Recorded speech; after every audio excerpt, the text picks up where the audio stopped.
My dear Shine family members, good morning.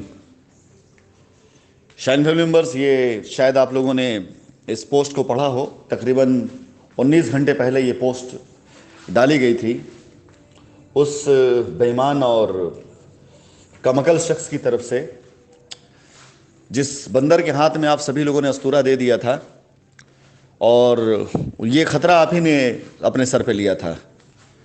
और उस बंदर ने उस अस्तूरे से जो है पहले लोगों को ज़ख्मी किया और फिर अपने आप को भी ज़ख्मी कर डाला। उसके बाद जो है वो दोष किसी और को दे रहा है, अस्तूरे को दे रहा है।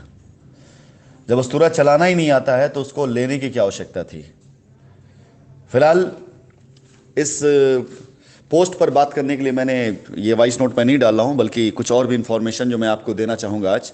लेकिन आपको बताना इसलिए ज़रूरी है कि देखिए किस तरह से सिर्फ 3 दिन की कोशिश पे, सच्चाई की कोशिश पर मैदान छोड़ करके भाग गया ये, या भागने की कोशिश कर रहा है, या हो सकता है ना भागे।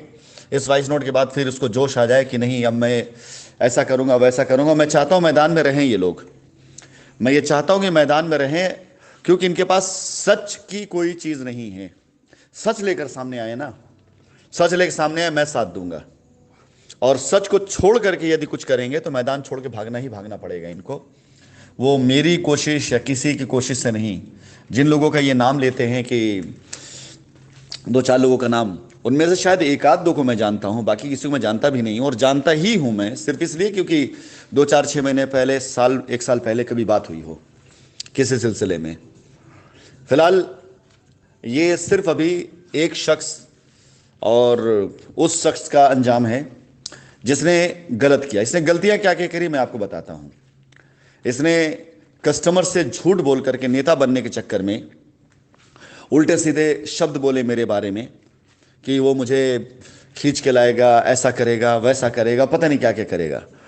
इसने गलती नहीं करी, बल्कि इसने वो बात बोलना शुरू किया जो उस समय की जनता सुनना चाहती थी।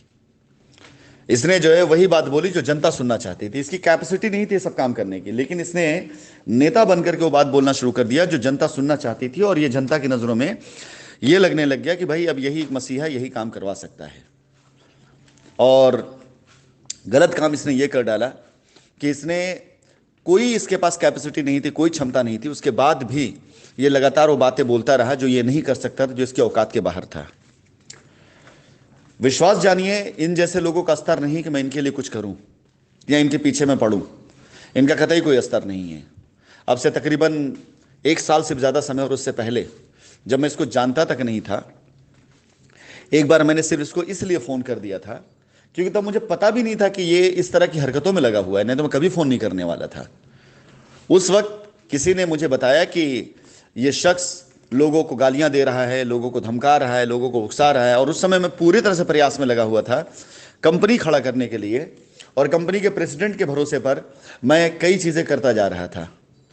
तो सिर्फ इसलिए मैंने उस समय इसको फ़ोन करके और वॉइस रिकॉर्डिंग के ज़रिए मैंने इसको उस उत्तेजना में, उस गुस्से में कि बनते हुए काम को और जो हम लोग ईमानदारी से काम कर उसे क्यों रोका जा रहा है या क्यों ऐसा किया जा रहा है।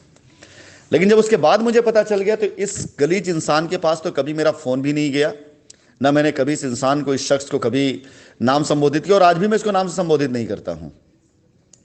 ये जो तरह तरह के इल्ज़ाम लगाता है ना कि मैंने ऐसा किया वैसा किया, अगर इसका मैंने 10% भी किया होता ना तो ये 1 साल पहले घुटनों में पड़ा होता। लेकिन मैंने इसका 10% छोड़ो साहब, 1% भी प्रयास नहीं किया। ये मेरी अपनी सामर्थ्य, मेरी क्षमताओं का प्रतिशत जो होता है ना, वो दहाई का आंकड़ा भी ना पार करता। इतने में ये कदमों में पड़ा होता। फिलहाल अपने सभी कस्टमर्स के मैं कहना चाहूँगा कि ये एक विक्टिम कार्ड खेला गया है आप लोगों के सामने अपनी फेलियर को छिपाने का और अपने बोले गए झूठ को साबित करने के लिए कि नहीं वो अपनी वजह से नहीं औरों की वजह से फेल हुआ है। जिन जिन लोगों का इसने नाम लिया हुआ, इसमें मैं सबका नाम तो नहीं लेकिन एक आध नाम मैं जानता हूं, जिनसे मेरी बातचीत कस्टमर्स की भलाई के लिए चल रही है और लगातार मैं चैट पर हूं। यकीन जानिए, मैं ना तो किसी की रिपोर्ट लेता हूं, ना मैं किसी के बारे में पता करता हूं। हाँ, पिछले 3-4 दिन पहले मेरे दिमाग में ये ख्याल आया कि यार क्योंकि अब कोई भी लीगल कार्रवाई होती है, लीगल केस होता है, तो उसके लिए मेरी अपनी लीगल टीम खड़ी होती है, कंपनी की लीगल टीम खड़ी होकर के उस केस पर जाकर पैरवी करती है। तो मैंने खुद अपनी तरफ से रिपोर्ट निकलवानी शुरू करी कि जितने लोग अपना पीआईएल एफआईआर का ये सब दावा कर रहे हैं, जरा देखो तो इसका स्टेटस क्या है। तो उसमें दिखाएगी कि भाई साहब की पीआईएल एक बार नहीं कई बार रिजेक्ट हुई है, और ये खबर इन्होंने अपने लोगों को बताया नहीं, और ये कहा जाता है, मतलब इसको ढीठपना, कि ये दावा कर रहा है कि मेरी पीआईएल पर ये आदेश हो गए।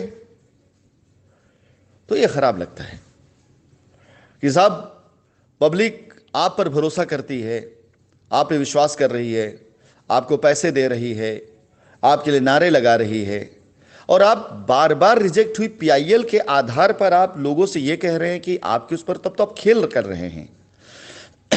अगर आप सच में कंपनी के सच्चे साथी होते, छोड़िए कंपनी नहीं, आप सच में कस्टमर के सच्चे साथी होते, तो जब मैं बार बार आमंत्रित कर रहा था कि आइए आकर के केस पर काम करते हैं, आइए आकर के लोगों की लायबिलिटी उतारते हैं, आपको सामने आना चाहिए कि चलिए साहब हमारे प्रयासों से कंपनी अब इतना झुक गई है कि कोशिश कर रही, मैं मान लेता, मैं सच में बता रहा हूं, मैं आपको हीरो बना देता, मान लेता मैं कि चलो साहब ठीक है, अगर ऐसे ही कस्टमर भला हो रहा है ना, तो मैं ये भी कहने को तैयार हूं, क्योंकि मैंने बोला है कि मेरा आज बचाने के लिए मेरे पास कुछ नहीं है, अब मेरे पास फिर से चीजों को बनाने के लिए है, और चीजों को मैं फिर से बनाने के लिए किसी हद तक, किसी लेवल तक जाकर कार्य कर सकता हूं। खोने के तो कुछ नहीं साहब, जो लोगों को बोलना था बोल चुके हैं, जितनी गालियां देनी थी गालियां दे चुके हैं, इससे ज्यादा क्या करेंगे।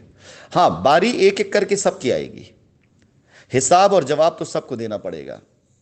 ये राशिद नसीम हैं, ये अपना रिवेंज लेते जरूर हैं, बदला लेते जरूर है, बहुत स्वीट रिवेंज लेते हैं।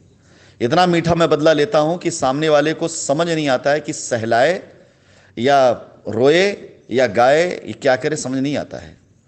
और ये तो अभी मैंने कुछ किया नहीं है, अभी इसकी पोल खोल जब मैं करना शुरू करूंगा ना, इसकी एक एक दिन की पोल खोलूंगा मैं, इसकी रिकॉर्डिंग में भेजूंगा मैं। ये जो लोगों से बात किया है दारू पी पी कर, शराब पी पी करके, जो इसने बातें करी, मैं उसकी रिकॉर्डिंग भेजूंगा मैं आपको दिखाऊंगा इस इंसान की पोल। और एक चीज और चैलेंज के साथ, अगले 15 दिनों के अंदर अंदर, ये मैदान में रहा तो भी, नहीं रहा तो भी, अगले 15 दिनों के अंदर अंदर इसको एक बहुत बड़ा झटका मैं देने जा रहा हूं, इसी फील्ड में, इसी काम में, जिसकी एक कल्पना, ये उम्मीद भी नहीं कर पाएगा कि हां ऐसा भी हो सकता है या ऐसा भी हुआ है। इसकी नजर के सामने, इसकी आंख के सामने, इसके बारे में नारा लगाने वाले लोग खुद इसको मुंह पर आकर गालियां देंगे, थूकेंगे। मैं ऐसा कुछ करने जा रहा हूं कि यकीनन अब तक की इसकी 1.5 से 2 साल की जो झूठ की मेहनत है ना, जो दीवार खड़ा किया इसने, अपने आप वो दीवार ढहा कर गिरेगी नीचे, और लोग खुद ही बोलेंगे, ऐसे लोगों की इबरत बना देंगे कि ये लोग क्या करने वाले हैं। तैयार हो जाओ, बहुत जल्दी, अगले 15 दिनों के अंदर अंदर, यही नहीं इससे बड़ा तुमको सदमा लगने वाला है कि जो चीज़ अब होने जा रही है अगले 15 दिन के अंदर, तुम्हारे हाथ से तुम्हारा बनाया हुआ जो ये है सब ना आडंबर, ये रेत की तरह बिखरने वाला है। तैयार हो जाओ इस चीज़ के लिए। और एक विकेट गिराने के बाद मैं अगले दूसरे तीसरे चौथे जितने भी हैं ना, आज फिर से मैं एक बात कहता हूं, आज भी, अभी भी Rashid Naseem chairman shine group ये मौका देते हैं अपने हर साथी और अपने हर विरोधी को कि अगर कस्टमर की भलाई को लेकर मुझसे बात करने आएंगे तो मैं आपके सामने सर झुकाकर खड़ा हो जाऊंगा। मुझे कुछ नहीं याद रखना पड़ेगा, कोई भी गलती आपने करी होगी, कोई भी अपशब्द आपने बोला होगा, मैं सब भुला दूंगा। कस्टमर की भलाई लेकर के आइए। अभी कुछ दिन पहले वो चैम्बर वाला जो कहा करता था कि मेरे चैम्बर सारी चीज हो जाएगी, उसने मेरी एक ऑडियो सुनाई लोगों को। ध्यान से अगर सुने उस ऑडियो को, तो मैं इस जैसे इंसान के सामने एक ऑफर कर रहा हूं, एक रिक्वेस्ट कर रहा हूं कि भाई तेरे पास डेटा है, डिटेल है कस्टमर की, तो उससे बेहतर कोई नहीं देख सकता। और मैंने ये बात खुद बोली, इससे बुलवाया भी मैंने, इसने ग्रुप पे डाला भी, इसने यूट्यूब चैनल पे भी डाला। यस, मैं कबूल करता हूं कि मैंने वॉइस रिकॉर्डिंग भेजी उसको, सिर्फ इसलिए कि मेरा सिर्फ एक उद्देश्य है कि मेरे कस्टमर की अदायगी हो जाए, उनकी लायबिलिटी खत्म हो जाए। उसके लिए मैं किसी भी स्तर पर जा सकता हूं, किसी के आगे हाथ जोड़ के खड़ा हो सकता हूं, किसी के आगे सर झुका सकता हूं, कुछ भी कर सकता हूं कस्टमर की लायबिलिटी खत्म करने के लिए। जहां से मुझे रास्ता मिलेगा मैं उस रास्ते पर सर झुका के खड़ा हो जाऊंगा। लेकिन इसका मतलब यह नहीं साहब कि मैं मजबूर हो गया हूं कि वो साथ ना देंगे तो मैं काम नहीं कर पाऊंगा।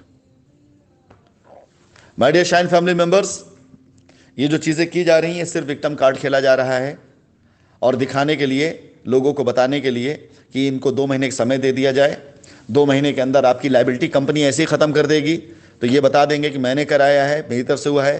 5,000, 10,000, 15,000 लोग भूल जाते हैं, जो चंदा इसने लोगों से लिया है वो लोग भुला देंगे।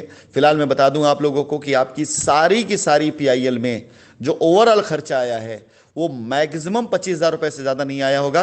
बाकी हर बार की कोर्ट फीस जो होती है, कोर्ट फीस में और साथ ही साथ में टाइप वगैरह कुछ डॉक्यूमेंट्स लगाया होगा तो मैं आपको बता दूं कि कुल टोटल खर्चा 25 से 30,000 से ऊपर नहीं, मैं 50,000 मान लेता हूं, 50,000 खर्चा आया होगा।